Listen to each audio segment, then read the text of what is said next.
खबर प्याली, मैं हूं श्रुति श्रीवास्तव। पिछले कुछ दिन से कोरोना फिर से चर्चा में है। तेजी से मामले बढ़ रहे हैं। कई देशों में फिर सख्ती शुरू कर दी गई है, तो भारत में भी तेजी से मामले बढ़ रहे हैं। जैसे ही कोरोना की बात होती है, आपके जहन में एक नाम जरूर आता होगा, चीन का। चीन पर कोरोना को लेकर कई आरोप लगे, कड़ी कार्रवाई की बात हुई, लेकिन चीन ने दुनिया की नहीं सुनी। दरअसल चीन की यही बढ़ती साजिशें और मनमानी और विस्तारवादी नीतियों ने दुनिया के कई बड़े देशों को चिंता में डाल दिया है, जिसके बाद महाशक्तियों ने न केवल एशिया में संतुलन के लिए बल्कि ड्रैगन की चाल को नाकाम और लगाम कसने के लिए एक मंच बनाया, जिसका नाम है क्वाड। क्वाड की पूरी कहानी समझाने से पहले आपको ये बता दें कि शुक्रवार यानी कि 12 मार्च को क्वाड की अहम बैठक हुई, जिसमें भारत, जापान, ऑस्ट्रेलिया और अमेरिका शामिल हैं।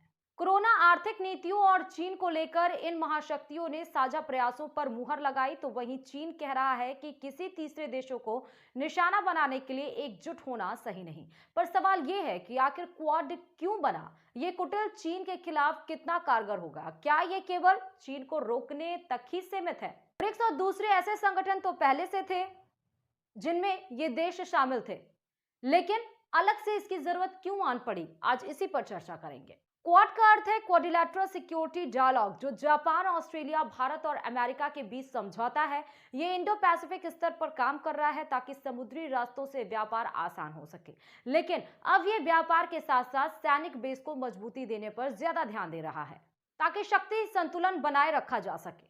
साल 2007 में एशिया प्रशांत महासागर में चीन ने अपना वर्चस्व बढ़ाना शुरू कर दिया था।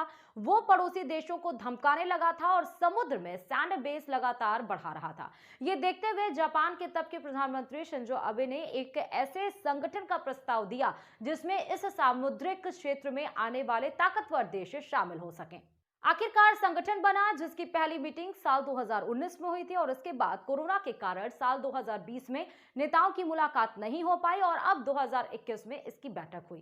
क्वाड के तहत प्रशांत महासागर, अमेरिका और ऑस्ट्रेलिया में फैले विशाल नेटवर्क को जापान और भारत के साथ जोड़ने का प्रयास किया जा रहा है। खुद जापान की तत्कालीन पीएम शिंजो अबे ने इसे दो समुद्रों का मेल कहा है, लेकिन चीन इससे बौखलाया हुआ है। उसे डर है कि इन ताकतवर देशों के पास आने से समुद्र में उसके अस्तित्व को खतरा हो सकता है।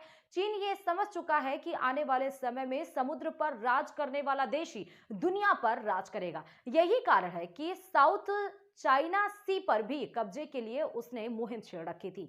साथ ही साथ वो समुद्र में नकली द्वीप बनाकर वहां अपने सैनिक तैनात कर रहा है। यानी ये पूरी तैयारी है कि भविष्य में समुद्र पर उसका कब्जा हो जाए। फिर तिब्बत में भारत की सीमा पर उसकी हलचलों के साथ ही एशिया के देशों में निवेश बढ़ाकर घुसपैठ की कोशिश को बढ़ा रहा है। उसे भी दुनिया देख रही है। नेपाल, पाकिस्तान में कई योजनाएं चीन के जरिए चल रही हैं, जिससे ड्रैगन की विस्तारवादी सोच साफ हुई है। इसी खतरे को भांपते हुए क्वाड ने अपनी रणनीति में क्वाड देशों को सामुद्रिक सहायता देने के अलावा समुद्र में शांति और शक्ति संतुलन बनाए रखने को प्राथमिकता दी है। क्वाड की वजह से ही चीन के माथे पर सिलवटें रहती हैं। चीन को लगता है कि क्वाड में शामिल भारत, अमेरिका और जापान जैसे शक्तिशाली देश उसके खिलाफ मिलकर किसी रणनीतिक साजिश को रच रहे हैं। चीन को यह भी लगता है कि क्वाड समुद्र में चीन के आसपास अपने वर्चस्व को बढ़ाना चाहता है और भविष्य में उसे टारगेट किया जा सकता है। पर इसका दूसरा पहलू यह भी है कि एक तरफ दुनिया के ये मुल्क चीन को रोकने के लिए एक साथ हैं, तो दूसरी तरफ भारत ऐसे संगठन में भी शामिल है जिसमें चीन और भारत मुख्य रोल निभा रहे हैं। बात अगर ब्रिक्स देशों की हो, तो ऐसे में यह भी समझना जरूरी है कि भारत चीन में संतुलन कैसे होगा। ब्रिक्स में भारत और चीन के अलावा रूस, ब्राजील और दक्षिण अफ्रीका भी सदस्य है।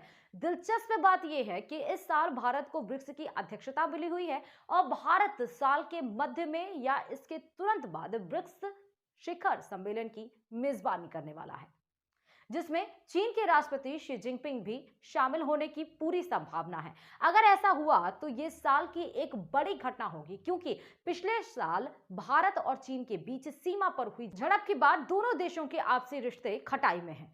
जानकार ये कहते हैं कि ब्रिक्स 15 साल पुरानी संस्था है और इसमें काफी सहयोग हुआ, मगर ये संस्था उस समय बनी थी जब चीन की दुनिया में भूमिका अच्छी थी और चीन और भारत के संबंध भी अच्छे थे। मगर पिछले 3-4 वर्षों में और खासतौर से 2020 में चीन की भूमिका भी नकारात्मक हो गई और चीन के भारत, अमेरिका, जापान और ऑस्ट्रेलिया के साथ रिश्ते भी खराब हो गए। इसलिए क्वाड को आगे किया गया है। और इन देशों ने शी जिनपिंग वाली सोच को रोकने के लिए साथ आने को ही सही माना। क्वाड पहले भी बना था लेकिन ये चल नहीं पाया था। इसका दूसरा अवतार 2017 में सामने आया। भारत क्वाड में इसलिए शामिल है क्योंकि वो चीन को रोकना चाहता है और ये तभी हो सकता है जब भारत प्रशांत क्षेत्र की 4 महाशक्तियां यानी कि भारत, अमेरिका, जापान और ऑस्ट्रेलिया आपस में सहयोग करें। तो आखिर इस स्टोरी से आपको समझ में आया होगा कि ये बदमाश चीन को रोकने के लिए कितने पैतरे आजमाने पड़ते हैं। खैर, किसी और मुद्दे के साथ आपके बीच फिर से हाजिर होंगे, तब तक के लिए नमस्कार।